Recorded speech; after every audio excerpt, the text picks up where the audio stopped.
आमदार गोगावले यांचे खंदे समर्थक व माजी पंचायत समिती सभापती श्वेबभाई पाचकर यांना वाढदिवसाच्या खूप खूप शुभेच्छा।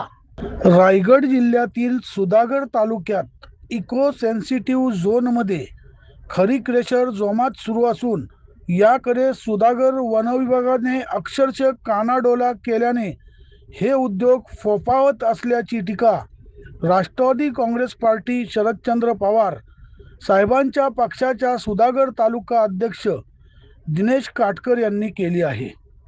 सुधागड तालुका अध्यक्ष श्री काटकर यांनी यावेळी बोलताना वनविभागातील अधिकारी यांनी केलेला पंचनामा पूर्णपणे बनावट असल्याचे सांगत केलेल्या पंचनाम्यावर आक्षेप घेतला आहे। सुधागड वनविभागातील अधिकारी व कर्मचारी यांच्याकडे तक्रार देऊन देखील या डबरखानी व क्रेशरवर कारवाई का होत नाही असा प्रश्न राजनीती भ्रष्टाचार वृत्तवाहिनीसोबत बोलताना राष्ट्रवादी काँग्रेस पक्षाचे सुधागड तालुका अध्यक्ष दिनेश काटकर यांनी उपस्थित केला आहे।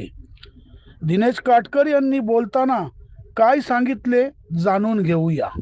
नमस्कार, मी दिनेश दिलीप काटकर, सुधागड तालुका अध्यक्ष राष्ट्रवादी काँग्रेस शरद पवार।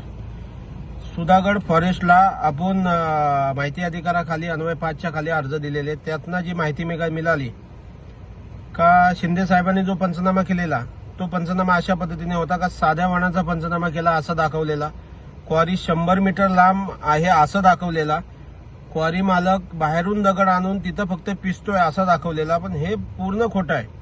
क्वारी 100 मीटर आत फॉरेस्ट बाउंड्रीला लागून क्वारीचं काम चालू आहे।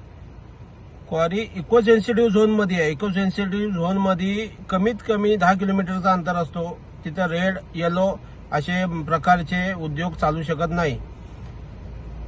तिसरी बाब, तो व्यक्ती 2025ला पंचनामा करतोय शिंदे साहेब आणि 20 पासून ती क्वारी तिथनाच माल काढतोय।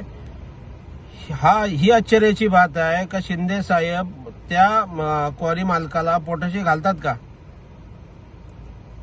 व अजूनही ती क्वारी चालू आहे। वन खात्याने कुठलीही कारवाई न करता ती क्वारी चालू ठेवले। खरे तर स्थानिक वन अधिकाऱ्यांना अधिकार आहेत ती क्वारी सीज करायचे, बंद करायचे, बंद करण्याची नोटीस द्यायचे, त्याचा परवाना रद्द करण्याची नोटीस द्यायची। असा कुठलाही काम फॉरेस्टने केलेलं नाही असं तरी माझ्या माहिती अधिकाऱ्यांना समजले मला।